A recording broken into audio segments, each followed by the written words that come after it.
Hey everybody, Leah Klett here with the Christian Post, and I'm so excited today to be joined by comedian Rob Schneider. He has a brand new family-friendly film out called Daddy-Daughter Trip. All right, listen. Hi, Leah. Thanks for having me. Yeah, thanks for being on. I screened your movie this morning with my three children, and they thought it was hilarious, especially the scene in bed where there's a lot of farts. Oh, it was Okay. hilarious. Yeah, that's one of our favorite scenes too. Well, especially when you're a 5-year-old boy, there's nothing funnier. Oh, good. I'm glad they got a good laugh.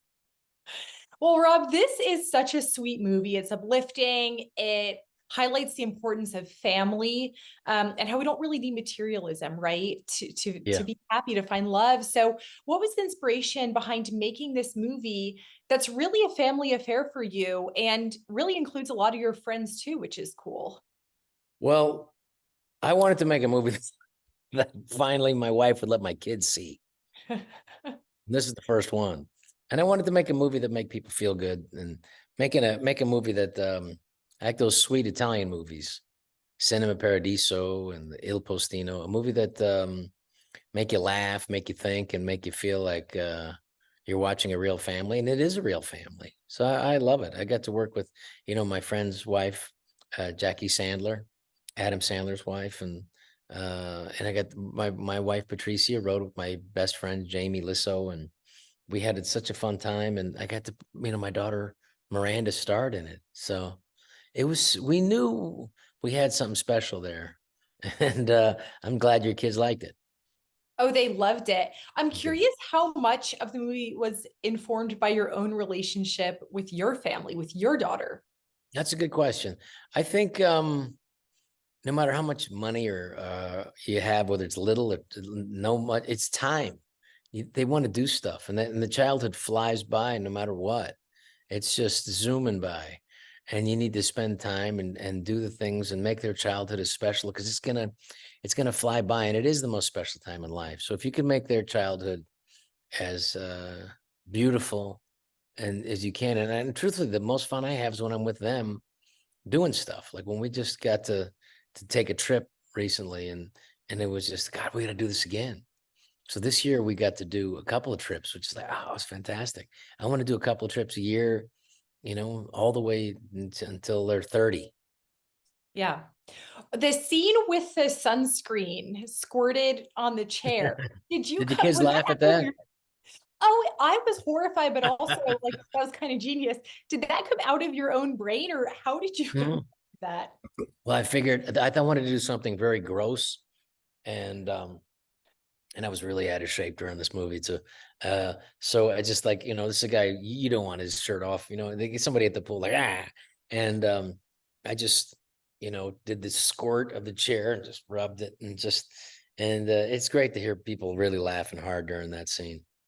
Yeah. Oh, definitely. So are you going to create more family-oriented content after Daddy Daughter Trip? And if so, what does it look like? Well, there's a beautiful movie that I want to make about the Shroud of Turin. It's a true story about this divorced woman who had two girls, and she teams up with this incredible expert on the shroud named Joe Marino, and it's a true story. And she does prove that the shroud of Turin is, to the scientists, that they did the wrong thing, and when they did the testing, they tested the wrong area. They didn't realize that there was new bits of cloth that the French nuns called an invisible weave made, which altered the finding of the carbon dating. And she's just a genius. But it's really the love of Jesus Christ. And so it's very difficult to make an expensive independent movie. And, Mm. and I've been trying for a few years to put it together, and we're getting closer. I'd like to make that.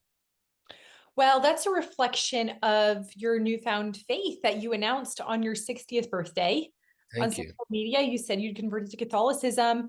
So many people were so excited to see that news. Share what led up to your conversion and this really incredible life-changing experience. Well, for people, try not to get wrapped up in any specific denomination.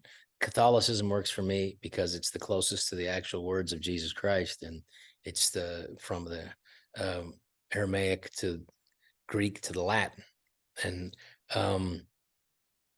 what it's Jesus has always been there in my life. It's just me running away, but he never ran away. He was just always there.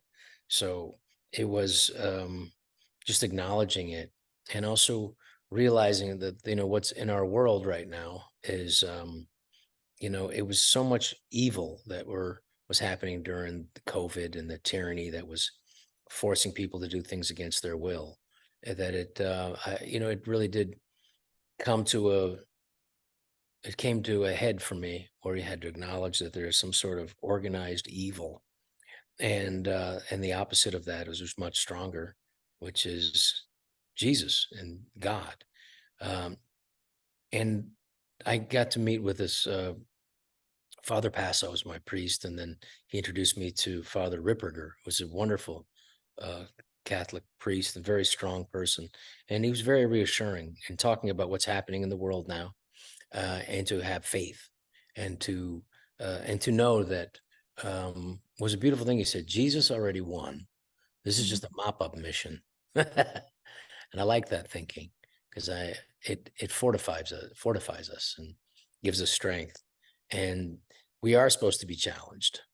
I mean, the concept that this is all supposed to be easy, I Mm. think God loves you and is going to challenge you in every way that he can, in every way that he can, because I think it's to experience everything, and you realize your connection to everything and connection to him is beautiful. And I think if you get to the core of Christianity, it's about love. That's it. Love. Love your neighbor. Love your enemy. Love Mhm. your neighbor as thyself. It's a beautiful way to go about and go through life, and it's a more peaceful way. And what better way to raise children? And you see the countries, or you see places that don't have that, and it's a colder, darker place. Mhm. You see other beliefs where it's not about loving your enemy but killing your enemy, and you realize that Christianity is the true faith. And this idea of forgiveness and loving your enemies is so countercultural, especially in the wake of cancel culture, which is sort of what we're living in It right is. Well, if you should be buoyed by it, and fortified by the fact that Christianity is under attack, which means there must be something to it. There now. must be, you must be getting closer. When they say you're getting flack, you're over the target. Because I think our culture, and I think is going through a dark period.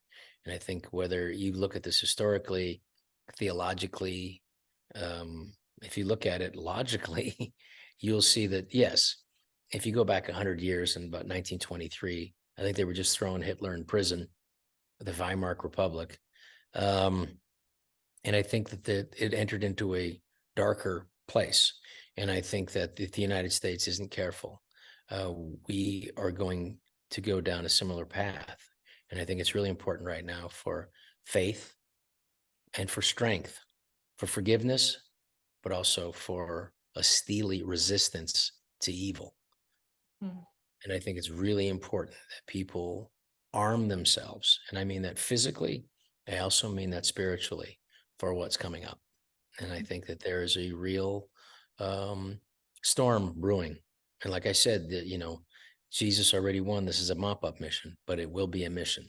And it's a mission you need to fortify yourself, protect your family. And you protect yourself and your family with faith, and also being prepared.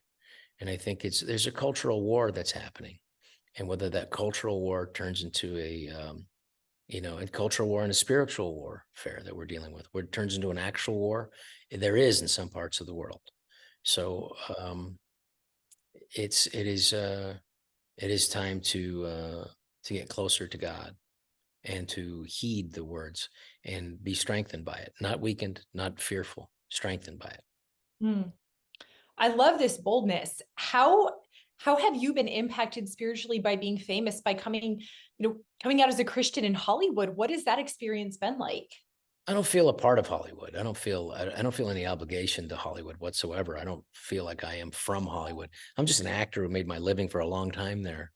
I feel no um, sense of loyalty or disloyalty to Hollywood. Let them do whatever they want. I don't feel the same fear that they feel. I'm not speaking for all of Hollywood, but what I notice is that there's a fearfulness to speak the truth and to talk about what um, what people believe in and what they want. And I think a lot of it is self-motivated and protecting themselves. And I think with fear, you're always going to uh, be missing something if you're led by fear. And it's very important to be brave and to speak your mind. And the thing about this great experiment in freedom called the United States of America, our founding fathers weren't talking about perfection. They were talking about the opportunity to create a more a better system, a more liberty, individual liberty. And that's very unique. I mean, if you look at the history of the world and you think about like who truly had freedom of speech, who had freedom of thought, freedom of assembly, these are things that aren't that old in the history of the world. These are things that are specifically American at this particular time. I mean, you have comedians in England that are in jail for a meme. We have an American now who's in jail over a meme during the election. I think so. There is a threat to liberty, and I think it's the founding fathers um, who founded this nation under God were very astute in saying that this freedom requires eternal vigilance, and I don't think our country has been extremely vigilant. I think we've been very lax. And I think it's going to take some leaders with some backbone, not just worried about getting reelected, to stand up to this tyranny and to stand up against what I can't describe it in any other way but evil. Mhm. Yeah. How did we get to this place of darkness though? And you said there's a storm brewing. What does that mean? What does that look like? I think I think people have to see that in their own way as a personal test, a test individually, a test as a family, a test as a community, a test as a nation, a test as a species. We have to look at this and how we'll work our way through this. It is a test, and we are meant to be here to be tested. I mean, God didn't put the apple in Eden for nothing. It's like, let's make this. I think God wants things to be more interesting. I think things may be getting too interesting now. But how did we let ourselves down a path? I think it does happen with the culture that has been extremely successful.